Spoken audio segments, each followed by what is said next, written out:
வங்கக்கடலில் நிலவு வரும் ஆழ்ந்த காற்றழுத்த தாழ்வு மண்டலம் புயலாக மாற வாய்ப்பிருப்பதாக வானிலை ஆய்வு மையம் தகவல் தெரிவித்திருக்கிறது. வங்கக்கடலில் உருவான ஆழ்ந்த காற்றழுத்த தாழ்வு மண்டலம் தற்பொழுது வலுப்பெற்றிருக்கும் நிலையில் அது புயலாக மாற வாய்ப்பிருப்பதாக வானிலை ஆய்வு மையம் தகவல் தெரிவித்திருக்கிறது. இதுகுறித்தான கூடுதல் விவரங்களுடன் இணைகிறார் எமது செய்தியாளர் செலினா.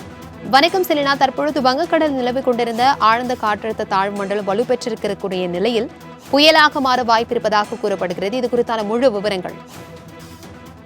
தென்மேற்கு வங்கக்கடல் பகுதியில் நிலவி வந்த காற்றழுத்த தாழ்வு மண்டலம் ஆழ்ந்த காற்றழுத்த தாழ்வு மண்டலமாக வலுப்பெற்றிருக்கக்கூடிய நிலையில் இது நாளை புயலாக மாற வாய்ப்பிருப்பதாக இந்திய வானிலை ஆய்வு மையம் தெரிவித்திருக்கிறது. குறிப்பாக தென்மேற்கு வங்கக்கடலில் உருவான காற்றழுத்த தாழ்வு மண்டலம் என்பது கடந்த 6 மணி நேரத்தில் 12 கிலோமீட்டர் வேகத்தில் வடக்கு மற்றும் வடகிழக்கு திசையை நோக்கி அளவில் வலுப்பெற்றிருந்தது. இது திருகோணமலைக்கு தென்கிழக்கே சுமார் 310 கிலோமீட்டர் தொலைவிலும், நாகப்பட்டினத்துக்கு 590 கிலோமீட்டர் தொலைவிலும், புதுச்சேரிக்கு 710 கிலோமீட்டர் தொலைவிலும், சென்னைக்கு தென்கிழக்கே 800 கிலோமீட்டர் தொலைவிலும் நிலை கொண்டிருக்கிறது.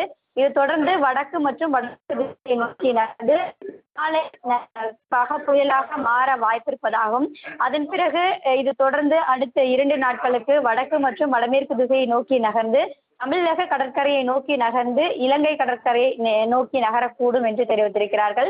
இது மேலும் இந்த புயலின் காரணமாக எந்தெந்த மாவட்டங்களில் மழைக்கான வாய்ப்பு இருக்கிறது, இந்த புயலின் நகர்வு எந்த பகுதியை நோக்கி நகர இருக்கிறது என்பது தொடர்பாகவும் இந்திய வானிலை ஆய்வு மையம் தொடர்ச்சியாக கண்காணிக்கப்பட்டு வருவதாகவும் தற்பொழுது இந்திய வானிலை ஆய்வு மையம் தெரிவித்திருக்கிறது. குறிப்பாக நாளை காலை வடக்கு மற்றும் வடமேற்கு திசையை நோக்கி நகர்ந்து வங்கக்கடலோர பகுதியில் புயலாக மாற வாய்ப்பு இருக்கக்கூடும் என்று இந்திய வானிலை ஆய்வு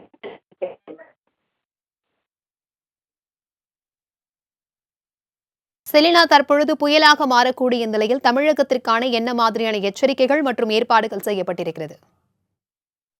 அதாவது தமிழக கடலோர மாவட்டங்களிலும் சென்னையிலிருந்து தொடர்ச்சியாகவே கடலோர மாவட்டங்களை பொறுத்தவரையிலும் ஏற்கனவே முன்னெச்சரிக்கை பணிகள் என்பது மேற்கொள்ளப்பட்டு வருகிறது. அதே போல டெல்டா மாவட்டங்களை பொறுத்தவரையிலும் நேற்றிலிருந்தே தொடர் கனமழை முதல் மிக கனமழை பெய்து வருகிறது. இன்றும் நாளையும் அதிகனமழைக்கான தேசிய பேரிடர் மீட்பு படையினரும் அங்கு விரைந்திருக்கிறார்கள். அனைத்து தேவையான நடவடிக்கையும் மாவட்ட கண்காணிப்பாளர்கள் மூலமாக தொடர் கண்காணிப்பில் வைத்திருக்கிறார்கள். தாழ்வான பகுதியில் இருக்கக்கூடிய மக்களை உடனடியாக முகாம்களில் தங்க வைப்பதற்கான ஏற்பாடுகள் செய்யப்பட்டிருக்கிறது. பாதிப்பக்கூடிய இடங்களாக கருதப்படக்கூடிய இடங்களுக்கு பொதுமக்கள் அங்கு இருக்கக்கூடிய இடத்தில் இருந்தால் அவர்கள் உடனடியாக பேரிடர் மீட்பு படைக்கு தொடர்பு கொள்ளலாம் என்று அறிவிப்பு எண்களும் கூட வழங்கப்பட்டிருக்கிறது. அதே போல சென்னையை பொறுத்தவரையிலும் நாளை முதல் கனமழை முதல் மிக கனமழைக்கு வாய்ப்பு இருக்கக்கூடும் என்று தெரிவித்திருக்கக்கூடிய நிலையில் சென்னையிலும் தாழ்வான இடங்களில் இருக்கக்கூடிய அனைத்து இடங்களும் தொடர் கண்காணிப்பில் வைக்கப்பட்டிருக்கிறது.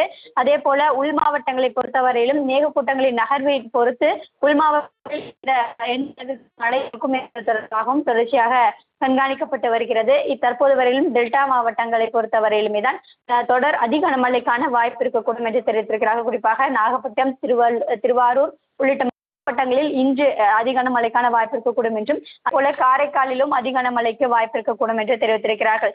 சென்னைக்கு 800 கிலோமீட்டர் தொலைவிலும், அதே போல நாகப்பட்டினத்திற்கு 590 கிலோமீட்டர் தொலைவிலும் இந்த காற்றழுத்த தாழ்வு மண்டலம் என்பது நிலர்ந்து வந்த நிலையில் கடந்த 6 மணி நேரத்தை பொறுத்தவரையிலும் 12 கிலோமீட்டர் வேகத்தில் இது நகர்ந்து கொண்டு வருவதாகவும் இந்திய வானிலை ஆய்வு மையம் தெரிவித்திருக்கிறது.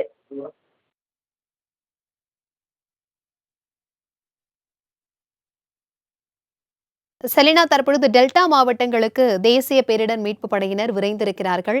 மேலும் எந்தெந்த மாவட்டங்களுக்கு அதிக கனமழைக்கான எச்சரிக்கை விடுக்கப்பட்டிருக்கிறதோ அங்கெல்லாம் இவர்கள் சென்று பணியில் ஈடுபட தயார் நிலையில் இருக்கிறார்களா? அதாவது இன்று டெல்டா மாவட்டங்களை பொறுத்தவரையிலும் நாகப்பட்டினத்திற்கு மிக அருகில், அதாவது 590 கிலோமீட்டர் தொலைவில் நாகப்பட்டினத்திற்கு தென்கிழக்கே இந்த ஆழ்ந்த காற்றழுத்த தாழ்வு மண்டலம் மையம் கொண்டிருக்கிறது. அதே போல கடலூர் மாவட்டம், திருவாரூர் உள்ளிட்ட மாவட்டங்களை பொறுத்தவரையிலும் இன்று அதிக கனமழைக்கான சிவப்பு நிற எச்சரிக்கை என்பது விடுக்கப்பட்டிருக்கிறது. உள் மாவட்டங்களை பொறுத்தவரையிலும் ஓரிரு மாவட்டங்களில் கனமழை முதல் மிக கனமழைக்கு வாய்ப்பு இருக்கக்கூடும் என்றும், சென்னை, திருவள்ளூர், செங்கல்பட்டு, காஞ்சிபுரம் உள்ளிட்ட மாவட்டங்களை பொறுத்தவரையிலும் இன்று லேசான முதல் மிதமான மழைக்கும் ஓரிரு இடங்களை பொறுத்தவரையிலும் கனமழைக்கு வாய்ப்பு இருக்கக்கூடும் என்று தெரிவித்திருக்கிறார்கள். இன்றிலிருந்து தொடங்கி 30ஆம் தேதி வரையுமே கனமழை முதல் மிக கனமழைக்கும் ஒரு சில மாவட்டங்களை பொறுத்தவரையிலும் அதிகனமழைக்கும் வாய்ப்பு இருக்கக்கூடும் என்றும் சென்னை வானிலை ஆய்வு மையம் தெரிவித்திருக்கிறது. அதன் அடிப்படையில் தற்பொழுது இந்த காற்றழுத்த தாழ்வு மண்டலத்தின் நகர்வை பொறுத்துதான் எந்தெந்த மாவட்டங்களில் மழைக்கான வாய்ப்பு இருக்கக்கூடும் என்பது தொடர்பான அறிவிப்புகள் என்பது இந்திய வானிலை ஆய்வு மண்டலம் என்பது தமிழகத்தை நோக்கி நகர்ந்தால் தமிழகத்தில் இருக்கக்கூடிய கடலோர மாவட்டங்களில் அதிகப்படியான மழைக்கான வாய்ப்பு இருக்கக்கூடும் என்றும், இலங்கை வழியாக சென்றால் தமிழகத்தை பொறுத்தவரையிலும் டெல்டா மாவட்டங்களில் தான் அதிகப்படியான மழைக்கான வாய்ப்பு இருக்கக்கூடும் என்று தெரிவித்திருக்கிறார்கள். இருந்தாலும் கூட டெல்டா மாவட்டத்தில் அதிக மழைக்கான சிவப்பு நிற எச்சரிக்கையும், கடலோர மாவட்டங்களை பொறுத்தவரையிலும் கனமழை முதல் மிக கனமழைக்கான ஆரஞ்சு நிற எச்சரிக்கை என்பது விடுக்கப்பட்டிருக்கிறது. சிவப்பு நிற எச்சரிக்கை என்றால் 20 சென்டிமீட்டருக்கும் மேலாக மழை அந்த மாவட்டங்களை பொறுத்தவரையிலும் இருக்கும் என்று எதிர்பார்க்கப்படுகிறது. கனமழை முதல் மிக கனமழை 10 சென்டிமீட்டர் மழைக்கான வாய்ப்பு இருக்கக்கூடும் என்றும் இந்திய வானிலை ஆய்வு மையம் கணிக்கப்பட்டிருக்கிறது. சென்னை உள்ளிட்ட மாவட்டங்களை பொறுத்தவரையிலும் தற்போது வரையிலவே கனமழைக்கான வாய்ப்பு இருக்கக்கூடும் என்றும் மஞ்சள் நிற எச்சரிக்கை என்பது இன்று விடுக்கப்படும் என்று எதிர்பார்க்கப்படுகிறது. குறிப்பாக 7 to 11 சென்டிமீட்டர் வரையிலுமே மழைக்கான வாய்ப்பு இருக்கக்கூடும் என்றும் இந்திய வானிலை ஆய்வு மையம் கணிக்கப்படுகிறது. எதுவாக இருந்தாலும் தயார் நிலையில் இருப்பதாக தமிழக அரசு தரப்பில் தெரிவிக்கப்பட்டிருந்த நிலையில் தற்பொழுது புயலாக மாறக்கூடும் பட்சத்தில் சென்னையில் செய்யப்பட்டுள்ள ஏற்பாடுகள் குறித்தான விவரங்களை பகிர்ந்துக்கோங்க. சென்னையில் அதாவது குறிப்பாக வடகிழக்கு பருவமழையின் போது சென்னை, செங்கல்பட்டு உள்ளிட்ட மாவட்டங்களை பொறுத்தவரையிலும் அதிகப்படியான மழைக்கான வாய்ப்பு இருக்கக்கூடும். ஒவ்வொரு வடகிழக்கு பருவமழையின் போதும் சென்னை தான் பெருமளவிலான பாதிப்பை எதிர்கொள்ளும். இந்த ஆண்டு வடகிழக்கு பருவமழை என்பது அக்டோபர் 1ஆம் தேதி தொடங்கியது. அக்டோபர் 1ஆம் தேதி தொடங்கிய பொழுது அந்த ஒரு வார காலத்தில் சென்னையை பொறுத்தவரையிலும் ஒரு சில இடங்களில் கனமழை முதல் மிக கனமழை என்பது பதிவாகி இருந்தது. அதற்கு பிறகாக சென்னையில் படிப்படியாக மழை குறைய தொடங்கியது. தற்பொழுது கடந்த ஒரு வாரத்திற்கு முன்னதாக ஒரு நாள் விட்டு விட்டு மழை என்பது பெய்து வந்தது. அதன் தொடர்ச்சியாக நேற்று இரவு தொடங்கிய மழை என்பது தற்பொழுது விட்டுவிட்டு லேசான முதல் மிதமான மழை சென்னையில் பரவலாக மழை பெய்து வருகிறது. இருந்தாலும் கூட சென்னையை பொறுத்தவரையிலும் மாநகராட்சியின் சார்பாக கட்டுப்பாட்டு அறை, அதே போல பேரிடர் மேலாண்மை துறை சார்பாக வருவாய் மற்றும் பேரிடர் மேலாண்மை துறை அலுவலகத்தில் கட்டுப்பாட்டு அறை என்பது அமைக்கப்பட்டிருக்கிறது. இந்த 2 கட்டுப்பாட்டு அறையிலும் இருந்துமே சென்னையை பொறுத்தவரையிலும் முழுமையாக கண்காணிப்பு செய்யப்பட்டிருக்கிறது. சென்னையில் தாழ்வான இடங்களாக ஏற்கனவே 150க்கும் மேற்பட்ட இடங்கள் கண்காணிக்கப்பட்டிருக்கக்கூடிய நிலையில் சென்னையை பொறுத்தவரையிலும் தாழ்வான இடங்கள், அதே போல சுரங்கப்பாதைகள் உள்ளிட்ட இடங்களில் தான் மழைநீர் தேங்கக்கூடிய வாய்ப்புகள் இருக்கிறது. அந்த மழைநீர் தேங்கக்கூடிய இடங்களில் 24 மணி நேரமும் சிசிடிவி கேமராக்கள் பொருத்தப்பட்டு கண்காணிப்பு என்பது சென்னை மாநகராட்சி கட்டுப்பாட்டு அறையிலிருந்து கண்காணிக்கப்பட்டு வருகிறது. 2000க்கும் மேற்பட்ட பணியாளர்கள் இந்த மழைநீரை அகற்றுவதற்காக மாநகராட்சி பணியாளர்கள் அந்த பணியிலும் ஈடுபட்டு வருகிறார்கள். அதே போல மின்தடையின்றி அனைத்து ஏற்பாடுகளும் செய்வதற்காக மின்சாரத்துறை ஒன்றிணைந்து செயல்பட்டு வருகிறது. பேரிடர் மேலாண்மை துறை சார்பிலும் கூடுதலாக மழை பெய்வதற்கான வாய்ப்பு இருந்தால் பேரிடர் மேலாண்மை துறை சார்பிலும் இந்த மழை வெள்ள பாதிப்புகள் இருந்து பொதுமக்களை தற்காத்துக் கொள்வதற்காக ஏற்பாடுகள் செய்யப்படும்.